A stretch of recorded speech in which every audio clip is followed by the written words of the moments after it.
Bonjour à tous et bienvenue sur French Unlocked with Ri & Co. Moi, c'est Co. Ça vient de Constance. Et moi, c'est Ri. Ça vient de Maria. Donc nous allons commencer tout de suite avec notre première vidéo sur le thème des expressions. Alors, maintenant, à ton tour, Ri, pour la prochaine expression. Alors, ma prochaine expression, c'est « il y a anguille sous roche ». Qu'est-ce que ça veut dire? Voici le premier indice. C'est une expression imagée. Imaginez l'anguille. À votre avis, elle ressemble à quoi? Deuxième indice, pensez à la roche. On dit sous la roche. Donc, quand c'est sous la roche, c'est caché. Troisième indice, voici la situation. Imaginez que votre collègue vous dit qu'il a reçu une promotion. Et lorsque vous lui demandez comment ça se fait, il hésite à vous donner des détails. Il reste assez bref sur l'explication. Dans cette situation-là, vous direz qu'il y a anguille sous roche. Alors, vous avez trouvé? Vous avez compris, quand on dit qu'il y a anguille sous roche, on parle d'une situation suspecte, douteuse, qui n'est pas très claire. Donc, pour l'explication, l'anguille est un animal glissant et très difficile à attraper. C'est un animal qui a tendance à se faufiler sous les rochers, ce qui la rend difficile à voir et à capturer. D'où l'expression « il y a anguille sous roche ».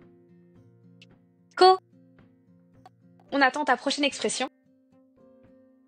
Ok, alors, à mon tour. Donc mon expression, c'est « porter la culotte ». À votre avis, qu'est-ce que ça veut dire? Premier indice, on l'utilise pour comparer deux personnes. Deuxième indice, on l'utilise plutôt pour comparer des couples hétérosexuels, donc un homme et une femme, mais surtout pour comparer leur rôle dans le couple. Troisième indice, petite mise en situation. Voilà, je vois un ami qui est marié à une femme et je vais lui dire « Attends, tu restes à la maison, tu fais le ménage, tu cuisines et elle travaille. Bah dis donc, c'est elle qui porte la culotte, hein ?»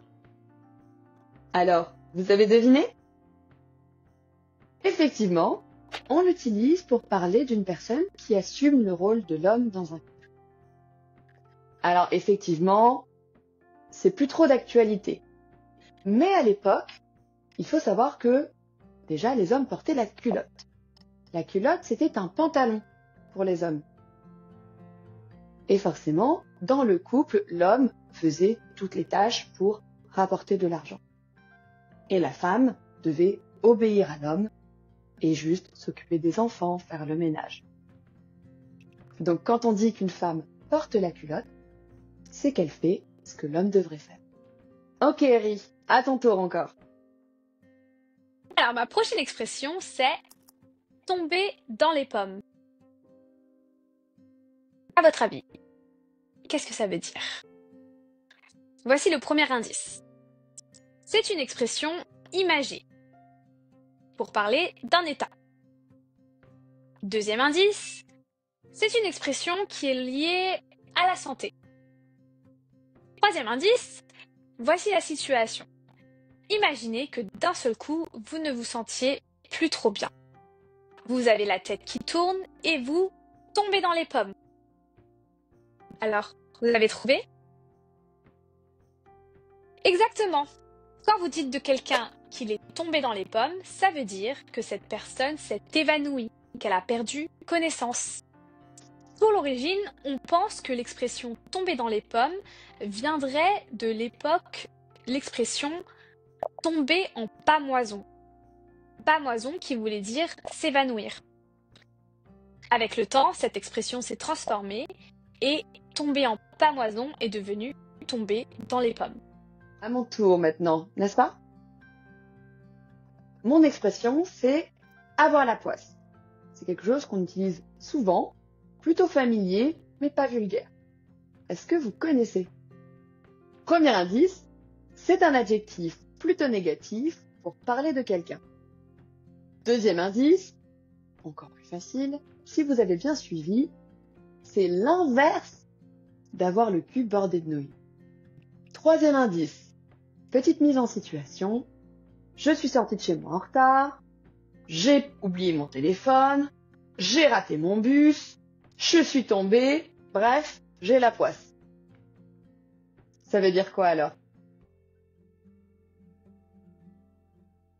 Effectivement, avoir la poisse, ça veut dire être malchanceux, ne pas avoir de chance. L'origine de cette expression date d'une époque où on utilisait de la poix. La poix, c'était une résine un peu visqueuse, très collante. De ce nom est né le verbe poisser. Et enfin, ça s'est retransformé en un autre nom, la poisse.